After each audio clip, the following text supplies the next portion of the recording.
नमस्कार बच्चों, मैं राजेश कुमार मीणा, सहायक आचार्य इतिहास, राजकीय महाविद्यालय अटरू पारा। बच्चों, आज हम बीए प्रथम वर्ष के पेपर प्राचीन भारत के इतिहास के टॉपिक कुषाणों के शासनकाल में भारत की सामाजिक, राजनीतिक और सांस्कृतिक एवं आर्थिक दशा का अध्ययन करेंगे। परीक्षा में इस प्रश्न को दूसरे तरीके भी पूछा जा सकता है। कुषाणकालीन भारत की दशा का वर्णन कीजिए। इसके बारे में विस्तार से चर्चा करते हैं। कुषाण वंश का सबसे महान शासक था सम्राट कनिष्क, जिसके शासनकाल में उसके साम्राज्य की सभी क्षेत्रों में उल्लेखनीय उन्नति हुई। राजनीति के साथ साथ सांस्कृतिक विकास इसके युग की एक महत्वपूर्ण उपलब्धि है। कनिष्क के काल में साहित्य, कला, व्यापार, धर्म एवं ज्ञान विज्ञान की दृष्टि से पर्याप्त प्रगति हुई। कुषाण लोग विदेशी थे, परंतु कनिष्क और उसके उत्तराधिकारियों ने अपने आप को पूर्ण रूप से भारतीय बना लिया था। भारतीय भी कनिष्क को भारत का एक महान सम्राट समझकर गौरवान्वित महसूस करते थे। कुषाणकालीन सभ्यता एवं संस्कृति के अध्ययन को निम्नलिखित शीर्षकों के अंतर्गत हम बांट सकते हैं। निम्नलिखित बिंदुओं के अंतर्गत उसकी चर्चा करेंगे। सबसे पहले कुषाणकालीन प्रशासन। कुषाण प्रशासन में कुछ विदेशी लक्षण थे, कुछ भारतीय लक्षण थे। क्षत्रप प्रांतों के वायसराय एवं गवर्नर होते थे। कुछ कर्मचारियों के नाम विदेशी से प्रतीत होते हैं और कुछ कर्मचारियों के नाम भारतीय से प्रतीत होते हैं।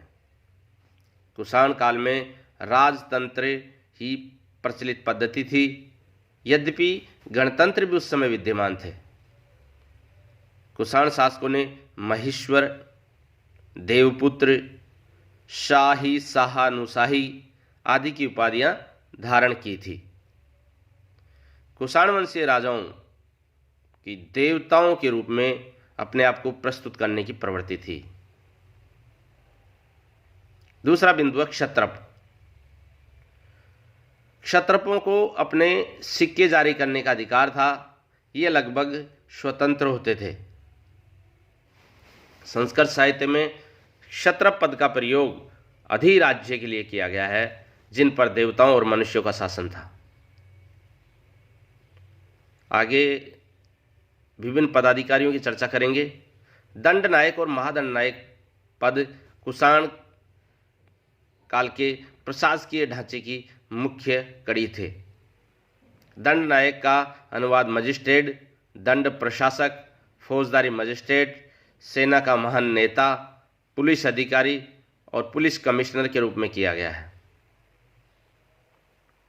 वे सम्राट के प्रति निष्ठावान रहते थे तथा नागरिक व सैनिक सेवा करते थे।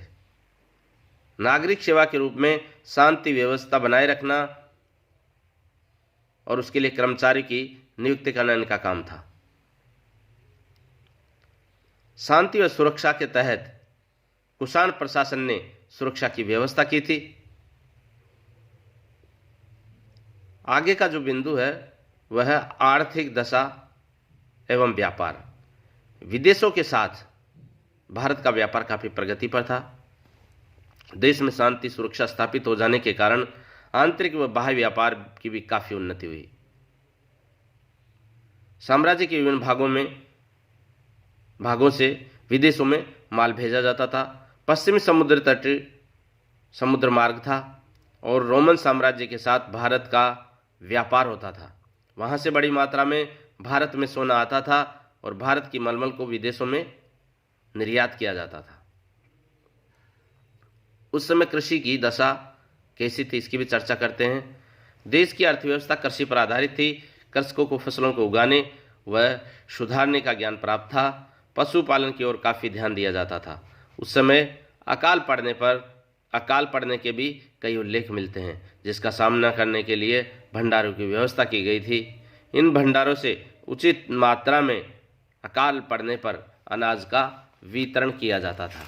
और प्रजा की भलाई की जाती थी। उस समय उद्योग धंधे काफ़ी उन्नत अवस्था में थे। जैसे कई श्रेणियां थी: वस्त्र निर्माता, तेली, चूड़ी निर्माता, गंधी, दही निर्माता, गेहूं के आटे के विक्रेता, आटा पीसने वाले, खाद्य सामग्री के विक्रेता, कुम्हार, बांस का सामान बनाने वाले, ठठेरे आदि। आगे चर्चा करते हैं सामाजिक जीवन की।